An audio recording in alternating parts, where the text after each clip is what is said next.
മുത്തശ്ശി ഗൗരവത്തോടെ അകത്തേക്ക് നടന്നു. പിന്നാലെ തന്നെ മുതിർന്നവരും. മുറ്റത്ത് അതേസമയം പേടിച്ചു വിറച്ചു നിൽക്കുന്നു ആര്യ ശിവാനിയും. ഇതിൻ്റെയൊക്കെ വല്ല കാര്യം ഉണ്ടായിരുന്നു എൻ്റെ പൊന്നാങ്ങളെ. മര്യാദയ്ക്ക് വീട്ടിലോ അടങ്ങി ഒതുങ്ങിയിരിക്കായിരുന്നില്ലേ?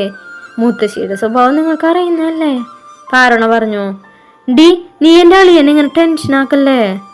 പാറനോട് അത് പറഞ്ഞ് ശിവ ആരുവിന് തനിക്ക് നേരെ തിരിച്ചു നിർത്തി. അവസാനമായി ഞാൻ എൻ്റെ അളിയൻ്റെ മുഖം ശരിക്കൊന്ന് കാണട്ടെ.